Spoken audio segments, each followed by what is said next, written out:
രാവിലെ കണ്ണു തുറന്ന പാടെ നമ്മൾ ചെയ്യുന്ന കാര്യം എന്താണ്? ഫോൺ എടുക്കലാണ്. അപ്പൊ ഇന്ന് മുതൽ നമുക്കതൊന്ന് മാറ്റി നോക്കാം. അപ്പോ ഇന്ന് പറയാൻ പോകുന്നത് രാവിലെ ചെയ്യേണ്ട 10 കാര്യങ്ങളാണ്. അസ്സലാമു അലൈക്കും വറഹ്മത്തുള്ളാഹി വബറകാതുഹു. ഒന്നാമതായിട്ട് ഉണർന്ന ഉടനെ അള്ളാഹുവിനെ ഓർക്കുക. ഉറക്കത്തിൽ നിന്ന് നമ്മളെ വീണ്ടും ഉണർത്തിയത് അള്ളാഹുവിന്റെ വലിയൊരു അനുഗ്രഹമാണ്. അതുകൊണ്ട് കണ്ണു തുറന്ന ഉടനെ തന്നെ ഫോൺ നോക്കുന്നതിന് മുമ്പ് അള്ളാഹുവിനെ സ്തുതിക്കുകയും ഉണർന്നതിനുള്ള ദുആ ചെല്ലുകയും ചെയ്യുക. ഒരു പുതിയ ദിവസം കൂടി നമുക്ക് ലഭിച്ചിരിക്കുന്നു എന്ന ചിന്ത തന്നെ നമ്മുടെ മനസ്സിൽ നന്ദി നിറയ്ക്കും. രണ്ടാമതായിട്ട് ഫോൺ ഉടനെ എടുക്കാതിരിക്കുക. ഇത് വളരെ ചെറിയൊരു കാര്യമായി തോന്നാം, പക്ഷേ രാവിലെ കണ്ണു തുറന്ന ഉടനെ ഫോൺ എടുത്താൽ നമ്മുടെ മനസ്സ് മറ്റുള്ളവരുടെ ജീവിതത്തിലേക്ക് പോകും. ആരൊക്കെ എന്ത് പോസ്റ്റ് ചെയ്തു, ആരുടെ വീഡിയോ വൈറലായി, ആരൊക്കെ എവിടെയൊക്കെ പോയി, ഇതൊക്കെ നോക്കി തുടങ്ങുമ്പോൾ നമ്മൾ അറിയാതെ തന്നെ നമ്മുടെ സ്വന്തം ദിവസത്തെക്കുറിച്ച് ടെൻഷൻ ഉണ്ടാകും. അതുകൊണ്ട് രാവിലെ കുറച്ച് സമയത്തേക്ക് ഫോൺ മാറ്റിവെക്കുക. ആദ്യം അള്ളാഹുവിനും നമസ്കാരത്തിനും കുടുംബത്തിനും നമ്മുടെ സ്വന്തം മനസ്സിനും സമയം നൽകാം. മൂന്നാമതായി വുളു ചെയ്ത് ഫജർ നമസ്കാരം നിർവഹിക്കുക. രാവിലെ ഏറ്റവും പ്രധാനപ്പെട്ട കാര്യങ്ങളിൽ ഒന്നാണ് നമസ്കാരം. ദിവസത്തിന്റെ തുടക്കം തന്നെ അള്ളാഹുമായുള്ള ബന്ധത്തോടെ ആയാൽ നമ്മുടെ മനസ്സിന് ഒരു പ്രത്യേക സമാധാനം ലഭിക്കും. നമസ്കാരത്തിന് ശേഷം കുറച്ചു സമയം ദുആ ചെയ്യാനും ദിക്ർ ചെയ്യാനും ഖുർആൻ വായിക്കാനും കഴിയുമെങ്കിൽ അതിനായി സമയം മാറ്റിവെക്കുക. നമ്മുടെ ദിവസം എത്ര തിരക്കുള്ളതായാലും അള്ളാഹുവിനായി മാറ്റിവെക്കുന്ന ആ ഒരു കുറച്ചു സമയം ഒരിക്കലും നഷ്ടമാകില്ല. നാലാമതായി കിടക്കയും മുറിയും ഒന്ന് വൃത്തിയാക്കുക. എഴുന്നേറ്റ ഉടനെ കിടക്ക ഒതുക്കി വെക്കുക. മുറിയിൽ കിടക്കുന്ന സാധനങ്ങൾ അവയുടെ സ്ഥാനത്ത് വെക്കുക. രാവിലെ തന്നെ വലിയ ക്ലീനിങ് ഒന്നും ചെയ്യേണ്ടതില്ല. ചെറിയൊരു ക്രമപ്പെടുത്തൽ മാത്രം മതി. നമ്മൾ രാവിലെ എഴുന്നേറ്റപ്പോൾ കാണുന്ന വൃത്തിയുള്ള മുറി തന്നെ മനസ്സിന് ഒരു പോസിറ്റീവ് ഫീലിംഗ് നൽകും. ഇന്നത്തെ ദിവസം നന്നായി തുടങ്ങണം എന്നൊരു തോന്നലുണ്ടാകും. അപ്പോ നമുക്ക് അഞ്ചാമതായിട്ടുള്ള കാര്യം നോക്കാം. വെള്ളം കുടിക്കുക. രാവിലെ എഴുന്നേറ്റ് ഉടനെ വെള്ളം കുടിക്കുന്ന ശീലം ഉണ്ടാക്കാം. രാത്രി മുഴുവൻ ഉറങ്ങിയ ശേഷം ശരീരത്തിന് വെള്ളം ആവശ്യമാണ്. അതുകൊണ്ട് നിങ്ങളുടെ ആരോഗ്യസ്ഥിതിക്ക് അനുയോജ്യമാണെങ്കിൽ രാവിലെ ഒരു ഗ്ലാസ് വെള്ളം കുടിച്ച് ദിവസം തുടങ്ങാം. ചെറിയ ശീലമാണെങ്കിലും ദിവസവും ചെയ്യുമ്പോൾ അത് നമ്മുടെ റുട്ടീന്റെ ഭാഗമായിരിക്കും. ആറാമതായി ഇന്നത്തെ പ്രധാന ജോലികൾ തീരുമാനിക്കുക. രാവിലെ തന്നെ ഇന്ന് എന്തൊക്കെ ചെയ്യണം എന്ന് ഒന്ന് ചിന്തിക്കുക. പക്ഷേ ഒരുപാട് കാര്യങ്ങൾ ഒരുമിച്ച് തലയിൽ കയറ്റണ്ട കേട്ടോ. ആദ്യം ചെയ്യേണ്ട 3 പ്രധാന കാര്യങ്ങൾ മാത്രം തീരുമാനിച്ചാൽ മതി. ഉദാഹരണത്തിന് പ്രഭാത ഭക്ഷണം ഉണ്ടാക്കുക, കുട്ടികളുടെ കാര്യങ്ങൾ നോക്കുക, വീട്ടിലെ പ്രധാന ജോലി ആദ്യം തീർക്കുക. ഇങ്ങനെ ഓരോന്നിനനുസരിച്ചിട്ട് ചെയ്താൽ ഒരുപാട് ജോലികളുടെ ടെൻഷൻ നമുക്ക് ഉണ്ടാവില്ല. ഏഴാമതായിട്ട് കുട്ടികളോട് സ്നേഹത്തോടെ ദിവസം തുടങ്ങുക. വീട്ടിലെ അമ്മയുടെ മൂഡ് അനുസരിച്ചിട്ടാവും കുട്ടികളുടെ മൂഡ്. നമ്മൾ ദേഷ്യത്തിലാണോ അവരും ദേഷ്യത്തിലാവും. നമ്മൾ സന്തോഷത്തിലാണോ അവരും സന്തോഷത്തിലാവും. രാവിലെ തന്നെ എഴുന്നേൽക്കുക, വേഗം താമസിച്ചു എന്ന് ദേഷ്യത്തോടെ മാത്രം സംസാരിക്കുന്നതിന് പകരം കഴിയുന്നത്ര സ്നേഹത്തോടെ അവരെ ഉണർത്താൻ ശ്രമിക്കുക. സ്കൂളിൽ പോകുന്നവരാണെങ്കിൽ വേഗം നീക്കടാ, നീ എന്താ ഉറങ്ങുന്നത് അങ്ങനെ ചോദിക്കുന്നതിന് പകരം അവരെ അടുത്തൊക്കെ ഒന്ന് പോയിരുന്നിട്ട് ഇന്ന് നമുക്ക് ക്ലാസ്സിൽ പോകണ്ടേ, പരീക്ഷയല്ലേ എന്നൊക്കെ പറഞ്ഞ് അവരെ സമാധാനത്തിൽ വിളിച്ചുണർത്തുക. തീർച്ചയായും എല്ലാ ദിവസവും നമുക്ക് ഒരു പെർഫെക്റ്റ് ആയിക്കാൻ കഴിയൂല. പക്ഷെ എന്നാലും നമ്മളെ കൊണ്ട് പറ്റുന്ന പോലെ നമ്മൾ പെർഫെക്റ്റ് ആവാം. ചില ദിവസങ്ങൾ തിരക്ക് കൂടുതലാവും, ചില ദിവസങ്ങൾ തിരക്ക് കുറവാവും, ചില ദിവസങ്ങളിലോ ദേഷ്യം കൂടുതലാവും, ചിലപ്പം ഹാപ്പി ആയിരിക്കും, ചിലപ്പം എന്താണ് ചെയ്യേണ്ടതെന്നുള്ള ഒരു മൂഡും നമ്മൾക്ക് ഉണ്ടാവില്ല. പക്ഷെ കഴിയുന്നിടത്തോളം കുട്ടികളോട് സ്നേഹത്തോടെ സംസാരിക്കാന് നമ്മളൊക്കെ ശ്രദ്ധിക്കണം. അവരെ ഒരു നിമിഷം കെട്ടിപ്പിടിച്ചിട്ടോ നല്ലൊരു വാക്ക് പറഞ്ഞിട്ടോ ഒരു മുത്തം കൊടുത്തിട്ടോ അവരെ നല്ലൊരു ഹാപ്പി മൊമെന്റിലേക്ക് കൊണ്ടുപോകാൻ നമ്മൾ അമ്മമാർക്കേ പറ്റുള്ളൂ, അല്ലെങ്കിൽ നമ്മൾ ഉമ്മമാർക്കേ പറ്റുള്ളൂ. കാരണം കുട്ടികൾക്ക് അമ്മയുടെ സ്നേഹവും ശ്രദ്ധയും വളരെ പ്രധാനമാണ്. എട്ടാമതായി പ്രഭാത ഭക്ഷണവും വീട്ടിലെ ജോലികളും ക്രമത്തിൽ ചെയ്യുക. രാവിലെ എഴുന്നേറ്റ ഉടനെ എല്ലാം ഒരുമിച്ച് ചെയ്യാൻ ശ്രമിക്കരുത്. അടുക്കളയിൽ ഭക്ഷണം ഉണ്ടാക്കുന്നതിനിടയിൽ തന്നെ മറ്റൊരു ജോലി തുടങ്ങുക, പിന്നെ മറ്റൊരു ജോലി. ഇങ്ങനെ ചെയ്താൽ നമ്മുടെ മനസ്സിൽ ടെൻഷൻ കുറയും, ജോലിഭാരവും കുറയും, പണികൾ വേഗം തീരും. അതുകൊണ്ട് ഓരോ ജോലി ഓരോന്നായിട്ട് നമ്മൾ തീർത്താൽ മതി. ആദ്യം ഏറ്റവും ആവശ്യമായത് എന്താ?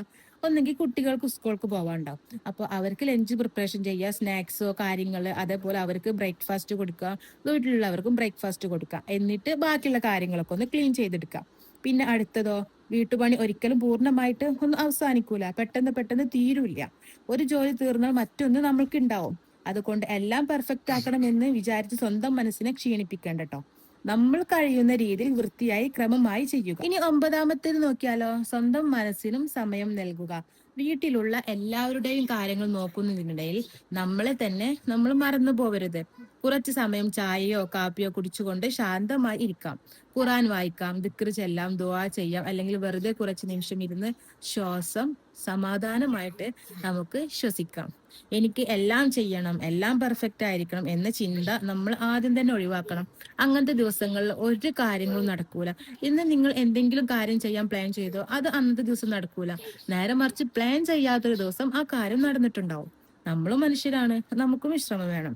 ഇനി ലാസ്റ്റ് 10ാമത്തത് നമുക്ക് നോക്കിയാലോ. നല്ലൊരു ഇന്റൻഷനോട് ദിവസം തുടങ്ങുക. രാവിലെ തന്നെ മനസ്സിൽ ഒരു നല്ല തീരുമാനം എടുക്കുക. ഇന്ന് ചെറിയ കാര്യങ്ങൾക്ക് ദേഷ്യപ്പെടാതെ നോക്കാം, മക്കളോട് സ്നേഹത്തെ സംസാരിക്കാം. പക്ഷെ അന്നത്തെ ദിവസം നമ്മൾ മക്കളോട് അധികം ദേഷ്യപ്പെടല്ലേ. വീട്ടിലെ കാര്യങ്ങൾ കഴിയുന്നത്ര സമാധാനത്തോടെ നമുക്ക് ചെയ്യാം. ആരെയും വേദനിപ്പിക്കുന്ന വാക്കുകൾ പറയാതിരിക്കാം. പക്ഷെ നമ്മൾ എത്ര വേദനിപ്പിക്കാത്ത വാക്ക് പറഞ്ഞാലും ആരെങ്കിലുമൊക്കെ നമ്മെ അത് തിരുത്താൻ വന്നിട്ടുണ്ടാവും. നമ്മൾ എന്ത് ചെയ്താലും പെർഫെക്റ്റ് ആവൂല എന്ന് പറയാൻ ഒരാൾ നമ്മളെ പിന്നാലെ ഉണ്ടാവും. അന്നത്തോടെ നമ്മളെ ദിവസം മുഴുവൻ പോയി കിട്ടും. അള്ളാഹിനെ കൂടുതൽ ഓർക്കുക. ആ ടൈമിൽ നമ്മൾ അള്ളാഹിനെ ഓർക്കുക. സുബ്ഹാനല്ലാഹി അൽഹംദുലില്ലാഹി വലാ ഇലാഹ ഇല്ലല്ലാഹു അല്ലാഹു അക്ബർ എന്ന് മനസ്സിൽ ചൊല്ലിക്കൊണ്ടേയിരിക്കുക. ഇങ്ങനെ ഒരു നല്ല രീതിയിൽ ഒരു ദിവസം തുടങ്ങുമ്പോൾ നമ്മുടെ പെരുമാറ്റത്തിലും ചിന്തകളിലും ചെറിയ മാറ്റങ്ങൾ വരും. അപ്പൊ നമ്മൾ ഓർക്കേണ്ടത്, ഒരു നല്ല ദിവസം എന്നത് എല്ലാ ജോലികളും തീർന്ന ഒരു ദിവസം എന്നല്ല. ഒരു നല്ല ദിവസം എന്നത് നമ്മുടെ മനസ്സിൽ സമാധാനം ഉണ്ടായിട്ടുണ്ടോ അതാണ്. വീട് മുഴുവൻ പെർഫെക്റ്റ് ആയിട്ടുണ്ടെങ്കിൽ പ്രശ്നമില്ല. കുട്ടികൾ ചിലപ്പോൾ കുസൃതി കാണിച്ചാലും പ്രശ്നമില്ല. പക്ഷെ നമ്മളെ മനസ്സ് സമാധാനം ഇല്ലാതെ നമ്മൾ എന്ത് നേടിയെടുത്തിട്ടും എന്ത് വൃത്തിയാക്കിയിട്ടും എന്ത് പെർഫെക്റ്റ് ആക്കിയിട്ടും ഒരു കാര്യമില്ല. എല്ലാ ജോലികളും സമയത്ത് തീർക്കണം. പക്ഷെ അതിനിടയിൽ നമ്മുടെ സമാധാനം കൂടി വിലപ്പെട്ടതാണ്. നമ്മളെ ചെറിയ മക്കള് ഇപ്പൊ നമ്മളടുത്ത് വന്നിട്ട് എന്നെ ഉടുക്കും ഉമ്മച്ചി എന്ന് പറഞ്ഞ് കരയാറുണ്ട്. അപ്പൊ നമ്മൾ എന്താ പറയാ, പണി കഴിയട്ടെ. പക്ഷെ ആ പണി കഴിഞ്ഞുകാണ്ട് നമ്മളവിടെ അവരെടുക്കുമ്പോത്തിന് ഒന്നെങ്കിൽ അവർ ഉറങ്ങിയിട്ടുണ്ടാവും, അല്ലെങ്കിൽ അവരെ ഇഷ്ടത്തിന് അവർ കളിക്കാൻ പോയിട്ടുണ്ടാവും. ഇതൊക്കെ കഴിഞ്ഞ് നമ്മളെ ജോലിയൊക്കെ അവസാനിപ്പിച്ച് നമ്മളൊക്കെ എടുക്കുമ്പോത്തിന് അവരുടെ പ്രായം വലുതായിട്ടുണ്ടാവും. അപ്പോൾ ആദ്യം ഓർക്കേണ്ടത്, സമയവും ദിവസവും പ്രായവും കടന്നു പോകും, തിരിച്ചു കിട്ടൂല. അപ്പോൾ നിങ്ങൾ കുറച്ച് ടൈം വേഗത്തിൽ പണി തീർത്ത് മക്കൾ കൂടെ ഇരിക്കണമെങ്കിൽ നിങ്ങൾക്ക് അങ്ങനെ ഇരിക്കാം.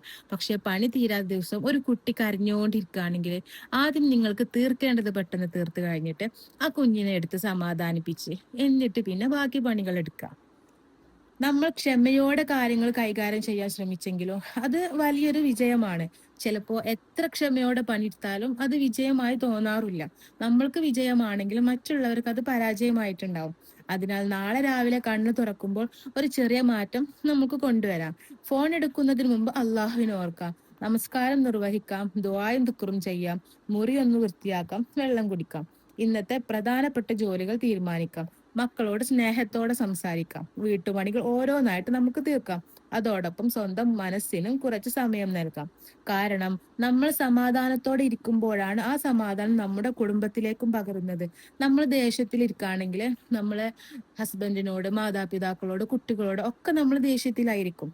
നമ്മുടെ വീടുകൾ സ്നേഹവും സമാധാനവും ബർക്കത്തും ഉണ്ടാവണമെങ്കിൽ വീട്ടിലുള്ളവര് നമുക്ക് സമാധാനം നൽകണം, നമ്മൾ വീട്ടിലുള്ളവർക്കും സമാധാനം നൽകണം. അള്ളാഹു നമ്മുടെ ദിവസങ്ങളെ നന്മകൾ നിറഞ്ഞതാക്കട്ടെ. നമ്മുടെ മക്കളെ നല്ല സ്വഭാവമുള്ളവരാക്കട്ടെ. നമ്മുടെ കുടുംബത്തിൽ സ്നേഹവും ഐക്യവും നിലനിൽക്കട്ടെ. ആമീൻ. ഇന്നത്തെ വീഡിയോ നിങ്ങൾക്ക് എല്ലാവർക്കും ഇഷ്ടമായിട്ടുണ്ടെങ്കിൽ, നിങ്ങളെ മനസ്സിൽ എന്തെങ്കിലും ഒരു മാറ്റം സംഭവിച്ചിട്ടുണ്ടെങ്കിൽ മറ്റുള്ളവർക്കും കൂടി ഈ വീഡിയോ ഷെയർ ചെയ്ത് കൊടുക്കുക. വീഡിയോ ഇഷ്ടമാവുന്നുണ്ടെങ്കിൽ ഒന്ന് സബ്സ്ക്രൈബും കൂടി ചെയ്യുക, ലൈക്കും കൂടി ചെയ്യുക. ഇൻഷാ അല്ലാഹ് അടുത്ത നല്ലൊരു വീഡിയോ ആയിട്ട് കാണുന്നത് വരെ അസ്സലാമു അലൈക്കും വറഹ്മത്തുള്ളാഹി വബറകാതുഹു.